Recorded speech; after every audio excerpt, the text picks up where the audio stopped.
Bonsoir Bharat Pankhania, merci d'être avec nous. Au Royaume-Uni, donc 50% des cas seraient des cas de variants indiens. Il y a de quoi être inquiet. Comment l'expliquer?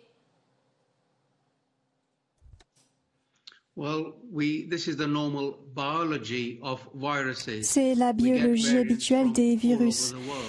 Des variants apparaissent dans le monde entier et parfois ils sont plus contaminants. Et au Royaume-Uni, bien sûr, nous avons eu l'importation de cas.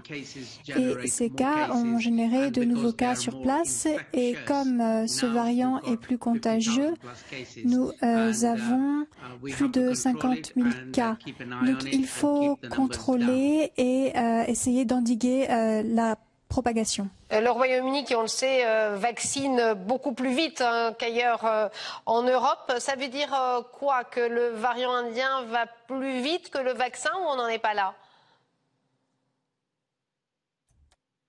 No, we know that the Indian variant in the laboratory. This is very important. C'est très important. Dans les laboratoires, les anticorps générés par le vaccin semblent être efficaces contre le variant indien. Sur le terrain, il faut encore voir si le variant indien est bien neutralisé par les vaccins utilisés. La bonne nouvelle, c'est qu'il ne semble pas, à ce jour, et il s'agit de résultats préliminaires, le variant indien donc ne semble pas être plus virulent. Mais il est effectivement sans doute plus contaminant pour les âges les plus jeunes. Donc il pourrait y avoir plus de jeunes malades et certains d'entre eux se retrouveront à l'hôpital. Donc plus contagieux mais pas plus dangereux. Si je vous écoute, vous parliez de l'efficacité des vaccins. Lesquels aujourd'hui sont dits efficaces face à ce variant? On parle de Pfizer. Est-ce que c'est aussi le cas des vaccins dits adénovirus tels que AstraZeneca ou Johnson & Johnson?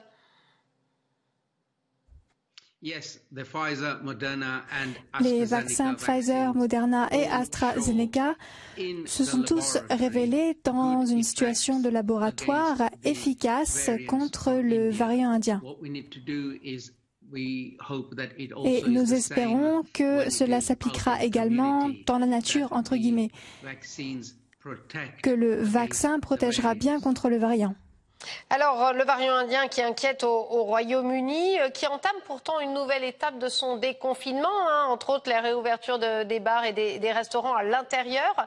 Est-ce que ça inquiète l'épidémiologiste que vous êtes? Oui, tout à fait. Je suis très inquiet, effectivement. Je redoute que les personnes vulnérables, les personnes qui ont des comorbidités sont déjà immunisées, mais les jeunes personnes et les jeunes gens n'ont pas encore été immunisés. Donc se retrouver avec beaucoup de personnes à l'intérieur sans être vaccinées, cela représente un risque. Je conseillerais donc aux jeunes, aux personnes qui n'ont pas été vaccinées, de réduire la circulation, leur présence en intérieur.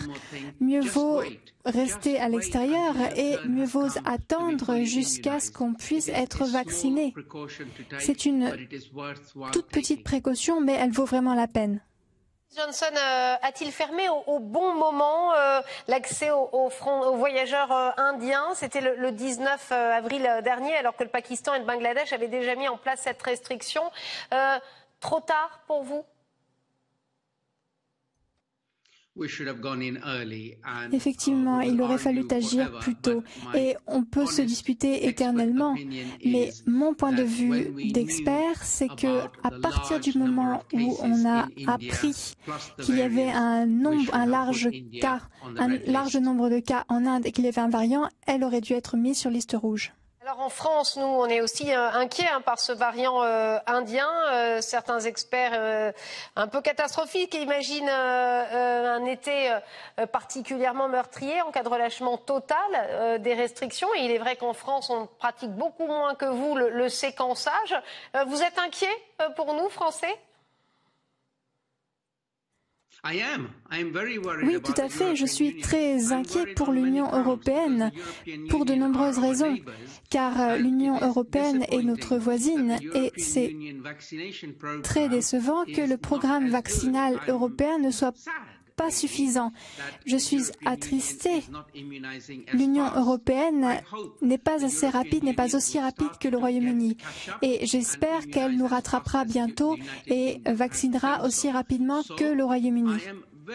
Donc, je suis profondément inquiet pour l'Union européenne et la France.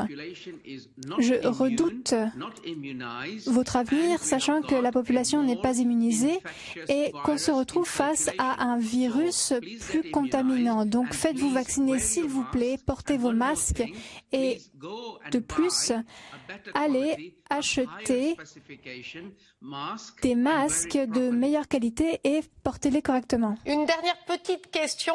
De plus en plus, on reparle de cette thèse du virus échappé d'un laboratoire. C'est vrai qu'avant, c'était un petit peu tabou. Ça revient à la surface de manière plus franche. Est-ce que ça vous étonne, vous ?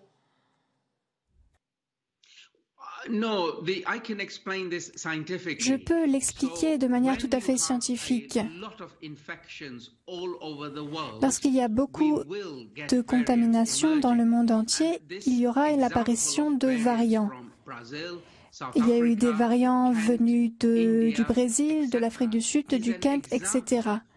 Et cela montre que le taux de contamination est trop élevé partout dans le monde.